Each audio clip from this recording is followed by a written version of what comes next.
Hey everybody, and welcome to Exposed. I have the absolute honor right now of sitting in person. I'm so excited with the winner of All Star 6. We have Kylie Sonique Love in the house. How are you doing?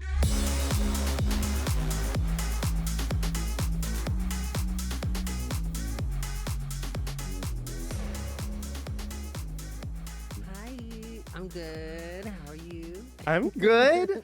After researching you and looking into you, I know that we have our lovely Georgia in common. I went to school in Atlanta. Oh, Were really? you born in Albany? I was born in Albany, Georgia, hometown of Paula Dean and Ray Charles.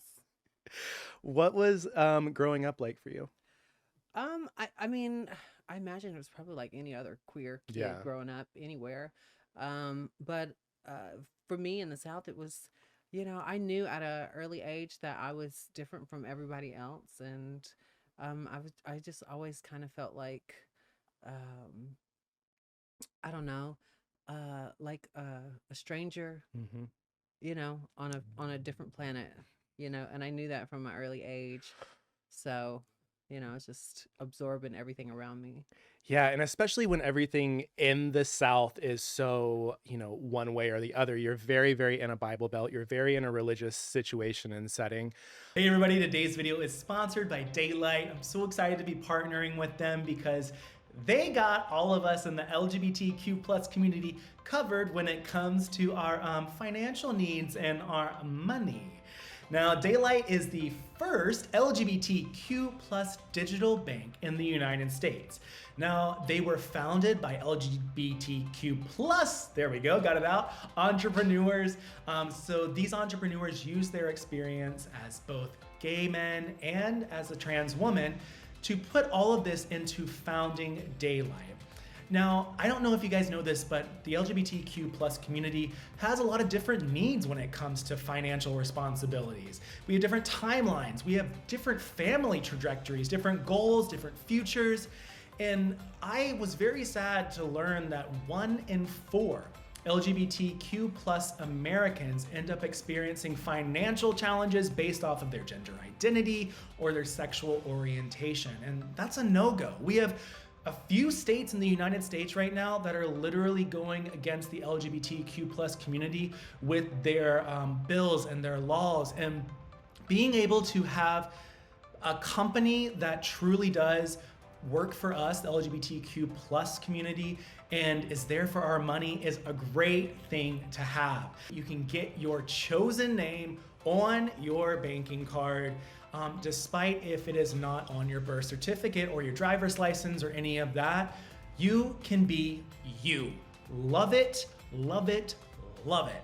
They also offer up to 10% cash back for spending at merchants in their Daylight Merchant Rewards program. And they also end up letting you round up on your purchases so you can donate that to LGBTQ plus charities. And they are FDIC insured. I'm so excited. I really think that this is something that we all need in our lives. So click the link below, give Daylight some love, sign up for some banking, and enjoy the rest of the video. The whole process of you coming into your own identity, was it hard for your parents and family to accept? Um, Honestly, I don't know if it was hard for them to accept. I don't even know that if they accept it or understand Hmm. who I am or what I am or why I am. I just think it just got to a point where, for me, I just kind of removed myself Hmm. from them so that I could just do me and To not you. have to you know, explain it. No one was trying to understand me, Hmm. So I was just like, all right, I'm out of here. I occasionally come and visit. Yeah. So I mean, I understand that fully. And it's also very hard when they are not trying and mhm. then they expect, you to try backwards. And that's the hard part. Yeah, I think being queer and growing up in the South, you always consider of everyone else, Hmm. because everyone is so vocal about what they like and what they don't like and Yeah. who they like and why they like them. And and you hear how chaotic they are to anything that's different than they are. Mm-hmm. And you're like, oh my God, like there's like literally a target on me right now. So it's almost like sleeping with the enemy. And it's, you So know, true. and so you just like learn to like adapt to your surroundings. Mm-hmm. And after a while of just kind of masking who you are and just feeling really bad about like who you naturally are or what you naturally want to do, you just kind of turn into like this rebel. Mm-hmm. And you're like, I'm busting out, daddy. I'm getting out of here. Yeah. When did you bust out and move to Atlanta? When was that? I busted out Busted and out. when I was 17. Um, and so I got a taste of Atlanta nightlife and everything.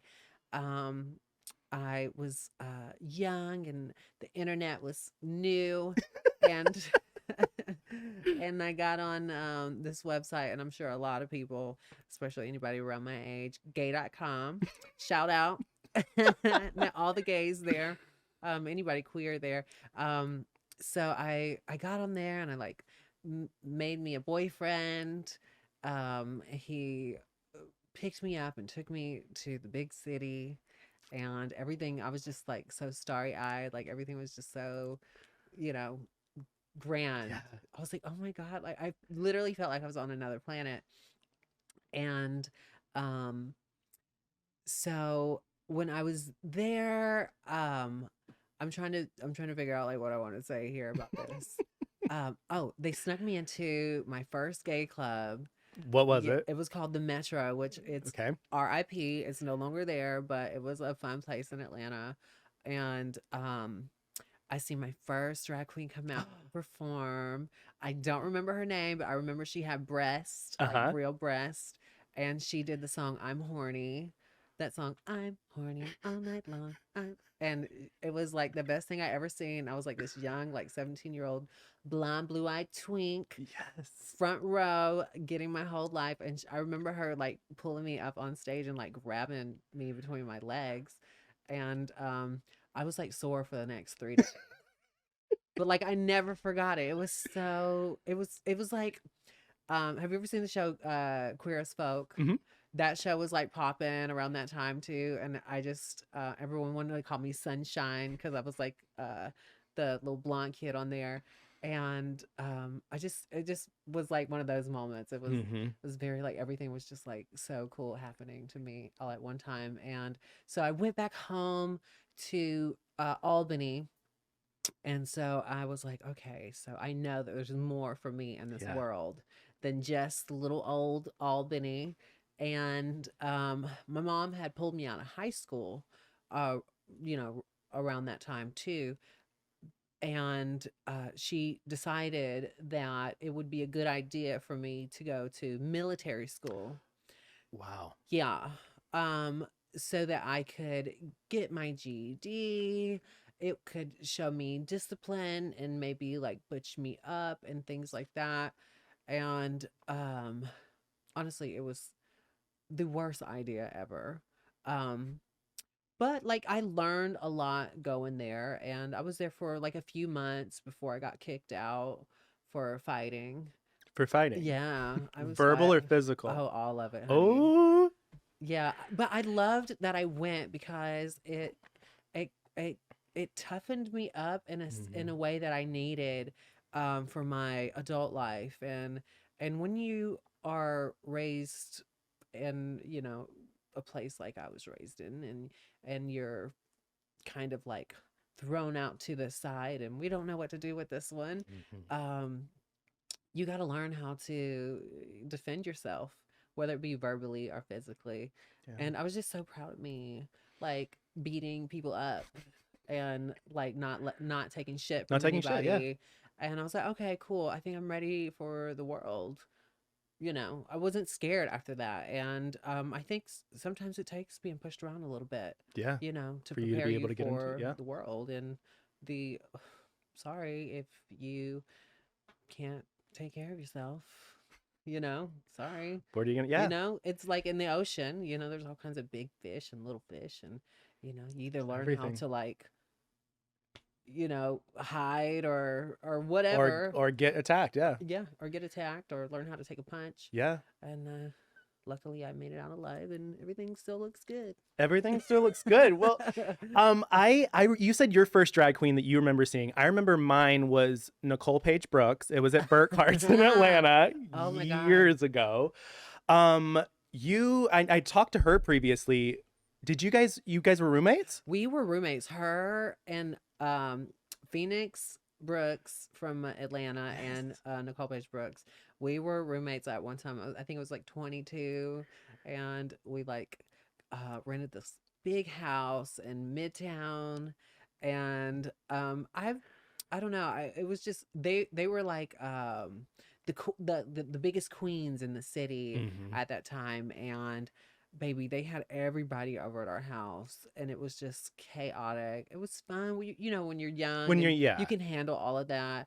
There's no way I could like handle all of that today, but I definitely think they're a little bit more reserved than they were then. But I think we had a great time. I remember having arguments and threats and things like that, and maybe police threats and things like that. So what you're saying is that your time in that house was full TV show. It could have been a TV show. Oh my God, we would have all been arrested. Let's be for real. Yeah, it was fun. It was great, and I'm so glad that I had a chance to get to do those things with those people, and that like we're still friends to this day, and we kind of can like look back on it and laugh and be like, oh, it's silly, but at the time it was like so serious. Yeah. Well, 2009 comes around. You end up being announced as a contestant on season 2 of RuPaul's Drag Race. I had read that you were an alternate for season 1. Is that true? I was. So Duran Casting went around to all the major cities in the U.S. and they were scouting for drag talent for this new show that RuPaul was going to do. And they came to Atlanta and they talked to me at Jungle. I think they had seen me at the Wet Bar or somewhere like that. And they gave me their card and they were like, here, like, I want you to audition.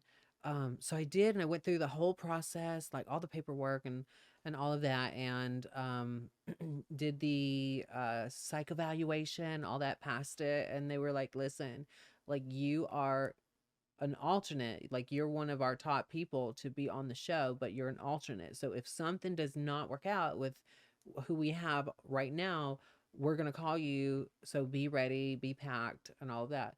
And so it didn't happen. And they called me back and they were like, okay, so if and when we do a second season, you will for sure be on the second season. And I'm like, all right. And I had already told casting, like, how I felt in my personal life as far as like, identifying as trans, and like haven't started the transition yet, but that's like my next move. And I didn't want to wait any longer. So if it happened to be a year, I don't know where I'm going to be in my transition. And they were like, okay, so skip a year later, they called me back, and I was a diva about it. I was like, I don't think I'm going to do it. And yeah, so they kept asking me, and I finally was like, okay, whatever. But I was like, I'm not making another audition tape. They were like, just because I put so much work and effort into the first one. Yeah. And I was just like, ugh. And it was expensive. Going to Kinko's back then was like, oh my God. Like, I was on a drag salary. Okay. Like, that wasn't a lot of money back then. It was like $35 a ham biscuit and maybe a drink, like not enough. So anyway, made a little tape. They said, just put something together real quick, whatever. We just want to see where you are right now. And I got on the show. And yeah, it's crazy. You said in an Attitude article, I literally had $200 in my bank account when they asked me to do Drag Race. I was poor, I had no work, I had no money coming in. I was getting ready to move back home with my family. Did Drag Race change your career trajectory? Okay, so it always had, like, even in 2009, I knew that it would be a better for me no matter what, just being part of the show. But by the time I did All Stars, we're in the middle of a pandemic, crazy. I had filed for unemployment multiple times, sat on the phone for days and days and days, couldn't get it through to nobody. And I was just like, I don't know what to do. Like, they're not letting us work. Like, I'm not doing the fucking Instagram thing. Like, that's not fun. Um, and yeah, I was like down to like $200. And I was like, okay, I think I might just move back on to Georgia with mama and them. Wow. And then I got a call from Theron at World of Wonder, and he's like, "Hey, we're getting ready to do All Stars. Is that something that you would want to be a part of?" And I was said, "Are you fucking kidding me? Like, yeah, let's do it. I'm ready." And then he got off the phone. I was like, "Fuck me in the ass. Like, I don't have any money. So how are we gonna do this? How are we gonna make this work?" Yeah, how did you end up getting all the clothes and outfits and You stuff? know, well, I had stuff that I like had for years and years and years in case, I got on it. Then I was like, okay, I need to reach out to like friends and utilize these resources that I've never used before. And so I reached out to my friend Bikala. We'd actually been like talking about things for months before they even called me. So whenever I got the call, it was like perfect. Yes. And so we like had a bunch of sketches of things that we wanted to do. I reached out to a girlfriend of mine, Taryn, who had like shit tons of wigs. And I was like, girl, like, I need to borrow some hair for like a month or so. And she's like, okay. So I borrowed hair from her. Let's see. I reached out to my friend Howie B, who makes stuff for like Lizzo and Ariana Grande. And he made like all my stuff for the Holisley Spectacular that I did. Yes. Your And little he was cute so gingerbread good. outfit.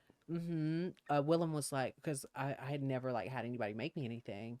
And Willem, when I was getting ready for the Holisley special, she was like, "Oh, you need to call this guy. He's like really quick. He's really good." And so I've been working with him, and he made like a couple of my outfits for All Stars. So and then I had a few friends like Shangela sent me money. One of my drag daughters sent me money. My friend Nick sent me money. So I probably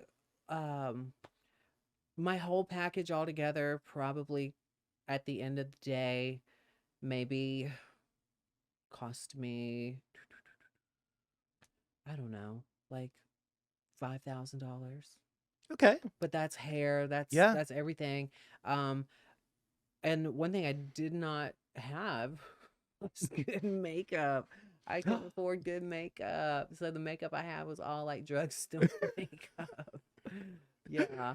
But I made it work. Whatever. I You like look did. at it and I'm like, oh, I wish I would have used a different foundation. But I look back at it and I was like, and I'm a firm believer, like everything that you need, you already have. Just Yeah. look around. Like it's there already.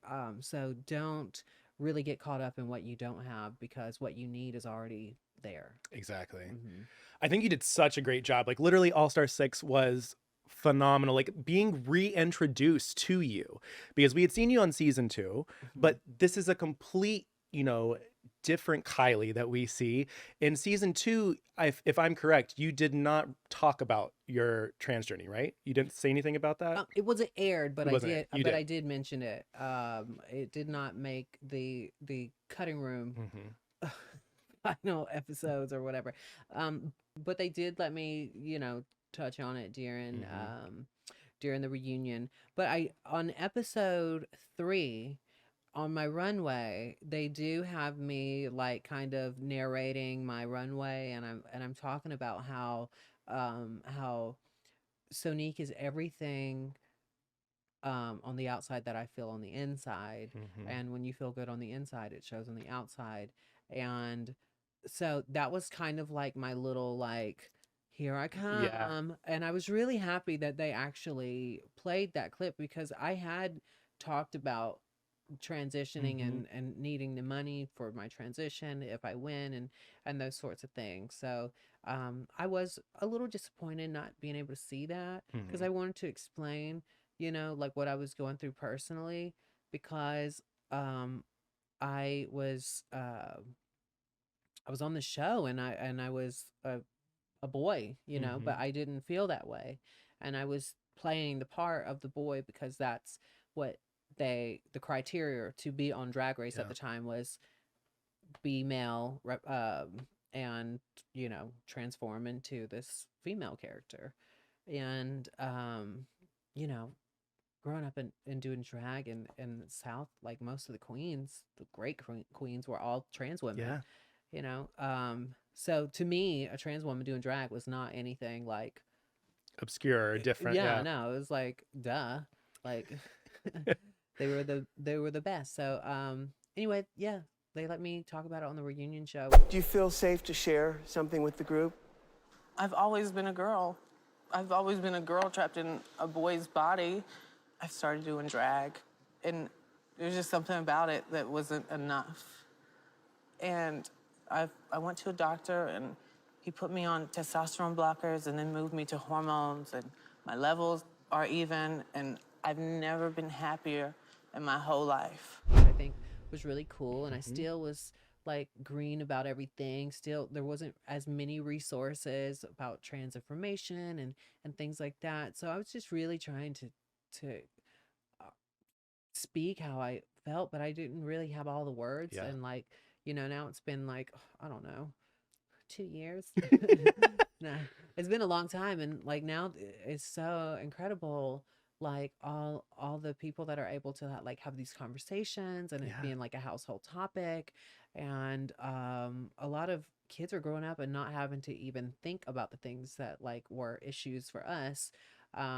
So and I feel really proud to be part of that snowball effect that about trans issues and things like that, like kind of broke up that conversation, or changed the narrative of what trans lives are about, which was usually they wanted to talk about, sex work or being murdered or being crazy or all of these crazy things, and I believe I was told this, that I'm the first person on a reality show to ever come out as trans.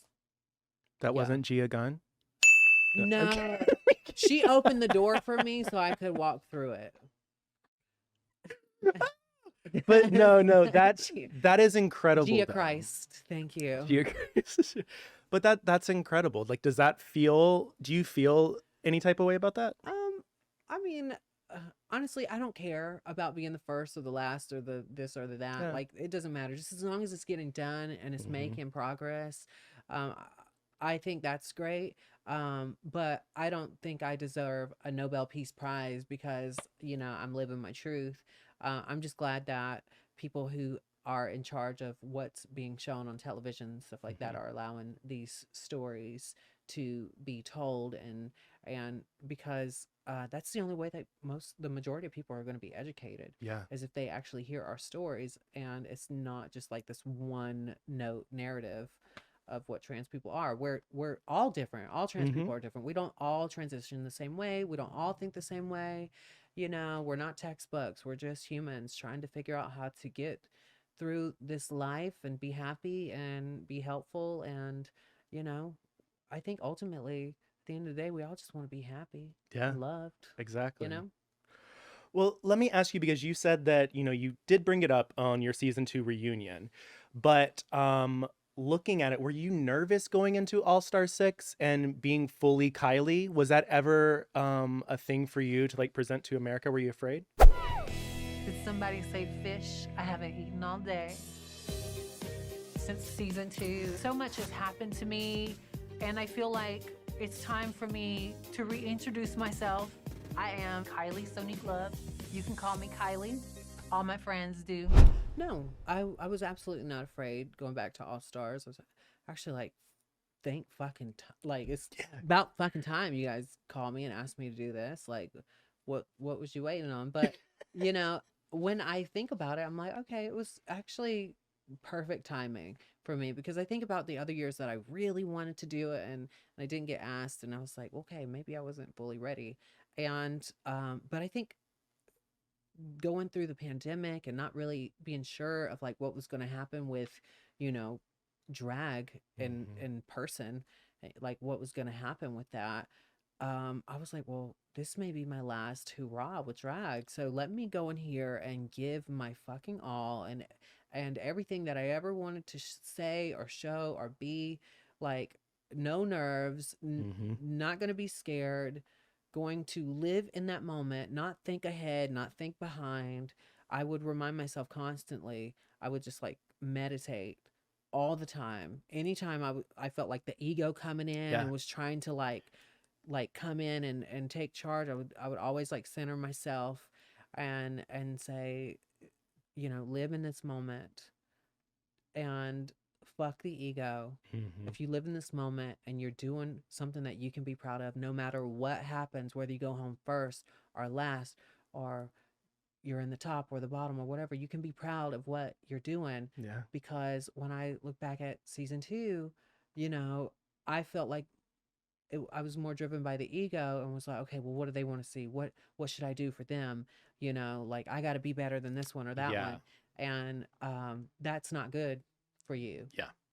And I remember in one of the challenges for All Stars, we had to write like a little, uh, you know, like a few sentences in a song, Show Up Queen, about like things that are helpful to us or like things that we overcome and stuff like that. And I talked about the ego and about like just growing up in my glow up and things like that. And I remember Carson saying to me, and I don't know if it aired, but he was like, I just feel like there's more to your story that we're not hearing. And I would get so annoyed because I knew that, like, yes, I am a trans person on the show, but I didn't want to make who I was all about me being trans. I've been trans for 10 years at this point. Yeah. If you wanted to tell that story, you should have grabbed me years ago. But now I'm beyond, like, I'm so much more than my transition and all of those things. Actually, I get really exhausted talking about it because I just feel like I'm saying the same thing over and over again. You know, it's like me being transgender is not the most interesting thing about me. And a lot of I know, and a lot of times people make their transness, you know, their whole identity. And I'm like, okay, what else you got? You know, like for me, that's not interesting enough. Now let's get beyond that. Let's see what your talents are. Let's see who's really underneath all of that. You know what I mean? Yeah. I mean, we saw your talents. We saw your lip syncs. We saw your outfits. We saw you think in the moment over that little trip and tumble that you had. Yeah. That was like the way that you presented yourself on All Star 6 was very commendable. Like I literally was rooting for you the whole time. And I can imagine for you, the comparison from season 2 to All Star 6, you were introduced to so many more fans. Oh, absolutely. A totally different, like, what was that experience like from one to the other? Did you expect so much support? You know, I never expected anything. That's one thing that I've learned over the years is to never have any expectations of anything. Just go into it with your heart and just live in that moment and be happy with what you're doing. So no matter, like I was saying earlier, I had no expectations. And for me, when I watch the show back and when people that know me personally, not on the internet, not from the TV show, but people that actually know me in my everyday life, they're like, I see my friend on TV. That is who you are. That is who we know. And it's so incredible that the world gets to see our friend. Yeah. You know, and that made me really happy because I liked the person that I seen on TV, you know, and because that is who I am, you know, and I didn't care that there were cameras there, and I didn't care that, you know, I wasn't trying to be better than anyone else. I was just trying to do the best I could at that time, all things considered, you know. And when I look back at that, I am really proud of me, and I'm really glad that people get to see who I am and who I was at that moment in my life. Yeah, I mean, you win the crown. Kylie Sonique love.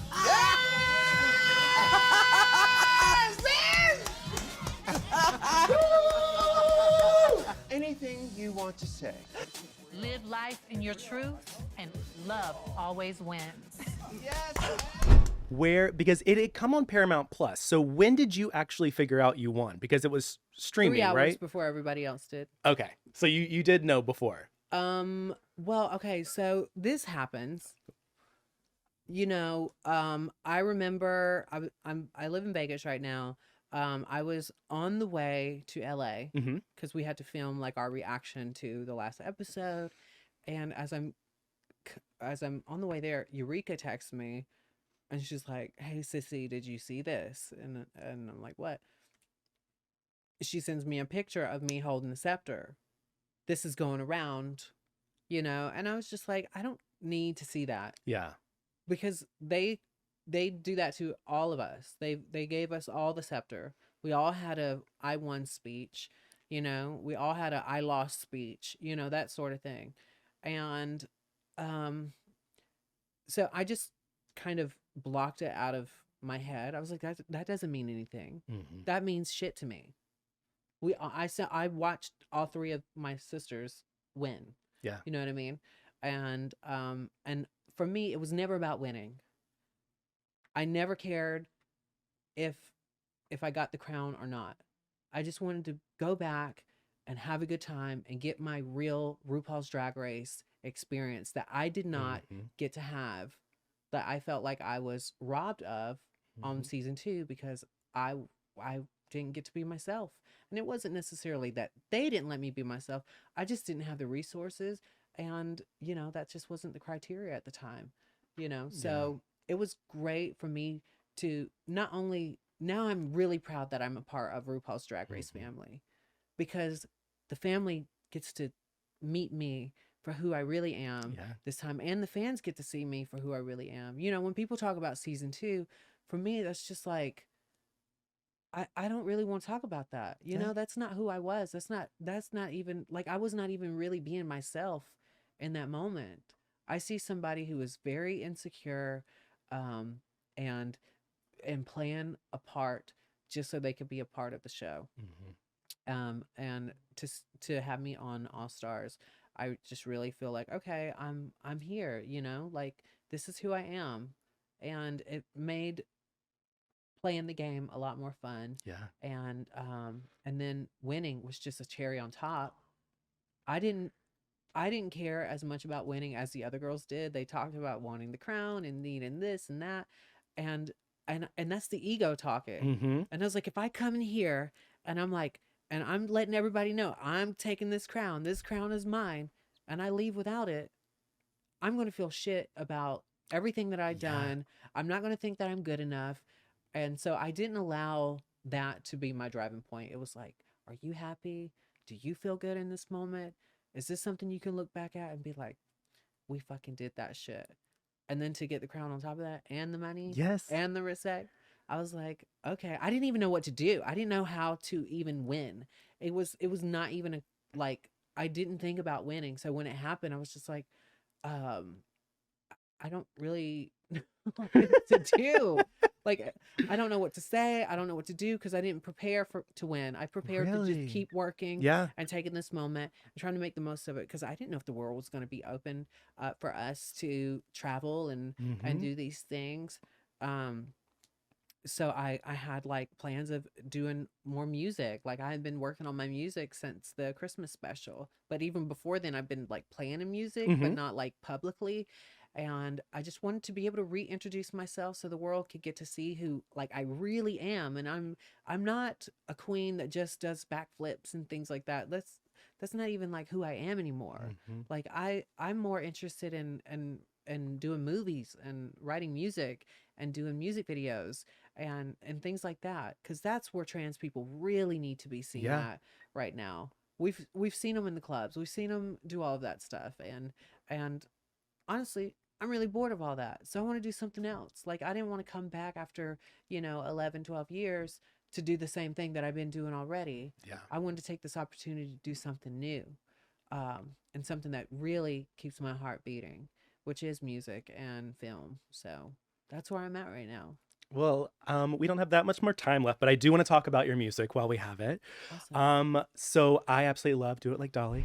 Turn around now, here I go. Do it like Dolly, night after night. Do it like Dolly, from 9 to 5. Do it like Dolly, back to my roots. Do it like Dolly, in high heel boots. everything that you have been putting out, you have a very big range. I will say that, like range as in like you have something a little bit more emotional, a little bit more upbeat. Like what is the genre and the feel and the vibe that you like the best? Well, I love all music, and growing up in the South, I was raised on like country music and Christian music. Um, but I would listen to like my brother listened to hard rock and like metal, so I listened to that. I loved hip hop music. My dad would not let me listen to it. He would be like, "Turn that down. Like you cannot listen to that." So it made me want to listen to it even more. My mom loved pop music, so like I listened. I grew up on that. Um, my grandma listened to oldies, so I grew up on that. Like I grew up listening to every kind of music and really loving it all. So I don't. There's not a specific genre of music that I'm like obsessed with. Is there a career trajectory that you would like music wise? I think right now what I'm doing is I'm just trying to see what I'm trying to figure out what is my actual sound, because I can do all of it. I Yeah. can do the country, I can do the rap, I can do the rock. I can do all of that. And I know in order for people to like really get into like you as an artist, you kind of have to have like this one vibe, but like I have multiple vibes. And I think about the singer Pink, who is like a huge influence on me as a performer and as a singer. She did it all. She can do country, she can do rock, she can do pop, she can do R&B, she can do rap, and I love that. And I think that you don't have to just be one thing for people to like you. You can show everything that you have, and there will be people that like this and people that like that. But ultimately, at the end of the day, I'm not doing it for people. Yeah, I'm you're doing it for yourself. me. So if you want to join in and have a good time with me, great, but Yeah. at the end of the day, I'm doing it for me. So, you know, there's that. And I just did a song with my friend Timo. He's here with me Yes. today. Escobar remix. We just did that. You know, Timo, I got you. Hey.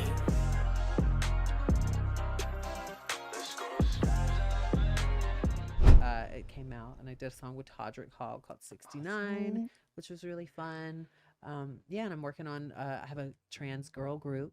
We're working on some stuff right now. Stop. Yeah, we're gonna it's like a little project that we're doing, and we're wanting to do like maybe an EP and just kind of see how that goes. But our these are girls that I grew up with in Atlanta. We were boys together, now we're girls together. That's And exciting though. I was like, we should be called Boys to Women. I'm just kidding. Stop. We were not gonna be called. No.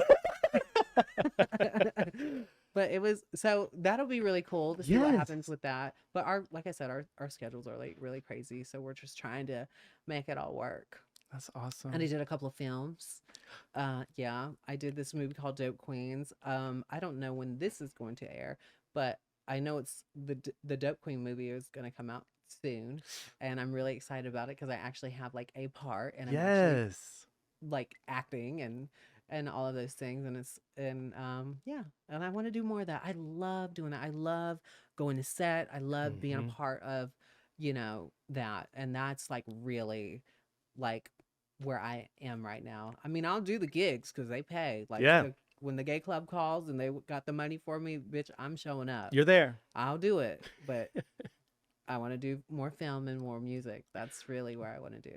So we're gonna get to the questions I ask everybody on Exposed. Okay. Are you ready? I'm ready. I'm you're, here. You're ready. You're here. Uh-huh. What do you think the biggest misconception of Kylie is? Okay, so I think the biggest misconception of Kylie would be, I think some people think that like when they see me and they don't know me, they're like, "Oh, she's probably a bitch or whatever." And it's like I don't think I'm a nerd. I'm like a homebody. And I mean, yeah. No, I guess that's a misconception about who I am. I think a lot of people are surprised when they meet me that I'm a little bit more down to earth and things like that. But like, obviously, you got to see that actually on All Star 6. So maybe it's not a misconception anymore about me. Maybe not. But what's the bitchiest thing you think you've ever done? I mean, I can be bitchy.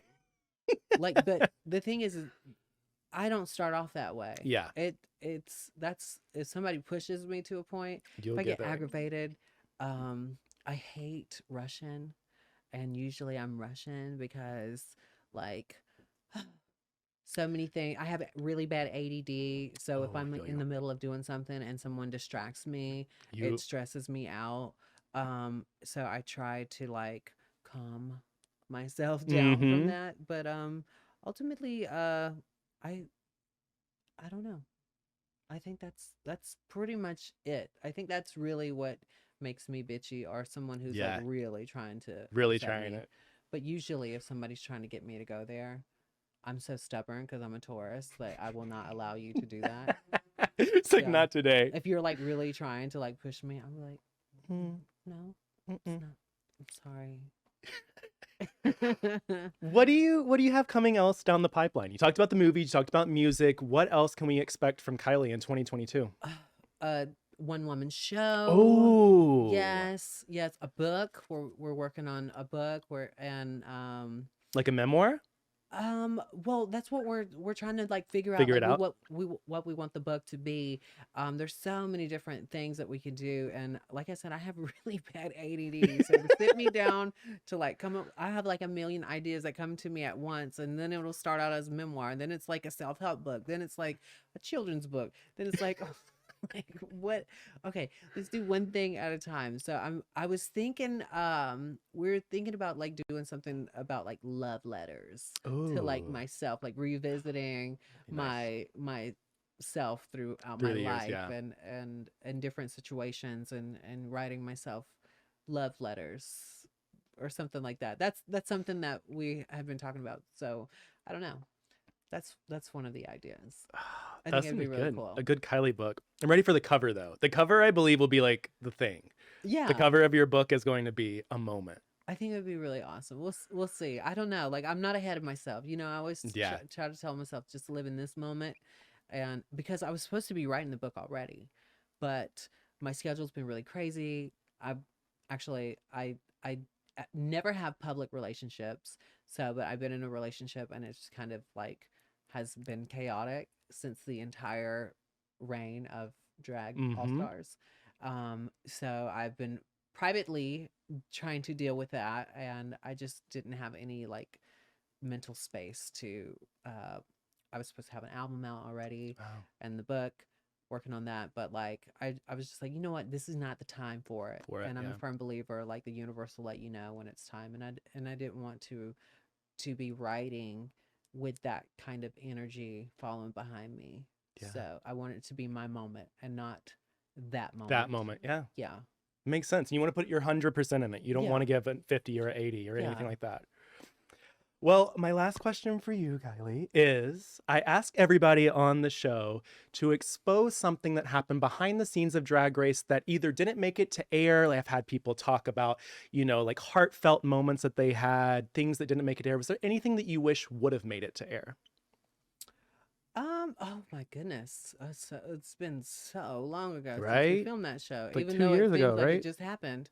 Um, let's see. I mean, I guess there were like conversations that were had.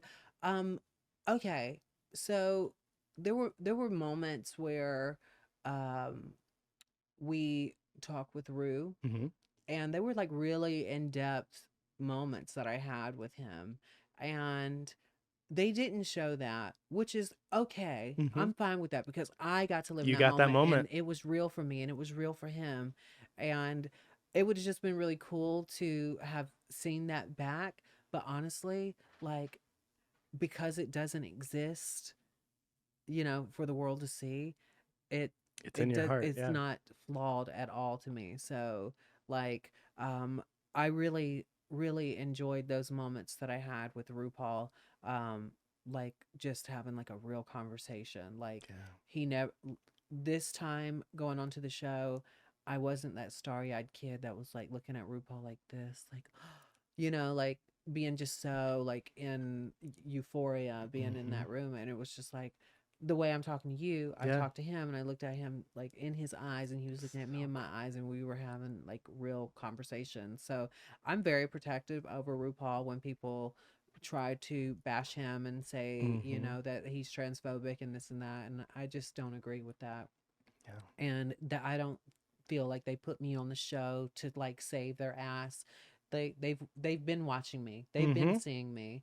I've been on several of the seasons as like a guest in the audience and things like that. I was on the Christmas special, you know, and I'm really grateful for all of those people at World of Wonder and anybody who seen something in me that wanted to put me on a stage and let me showcase my talent.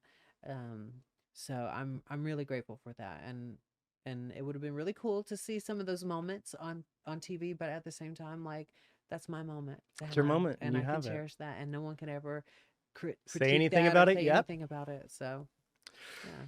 Well, thank you so much, Kylie, for being here and for Thank chatting with you. me. Where can everybody find you on the socials? Okay, so I am on Twitter, and it's on it's XO Sonique, and also on Instagram XO Sonique. It's XOSONIQUE, which I think I want to change it because when I'm trying to tell somebody, It's they're yeah. like, "What? XOXO XOXO? SO?" I'm like, no. Let me just write it down. Let's see. I have a YouTube page, Kylie Sonique Love. That's where my music videos are, and I'm wanting to do more stuff with that. And that's pretty much where I am. I have social media. I'm not super like into it because it's kind of creepy to me. I'm not gonna lie. Social media is a little weird. But like I know it's part of the gig, and I want to have fun, and when it's not fun anymore, then I back away. And if Yeah. I don't have anything to say or to show, I'm not just putting some bullshit up there for people to look at and comment about. So Yeah. you can find me on those places. Well, thank you so much for being here. Until next time, I'm Joseph Shepherd. That's the beautiful Kylie Sonique Love. And this has been Exposed. I've been exposed. Exposed.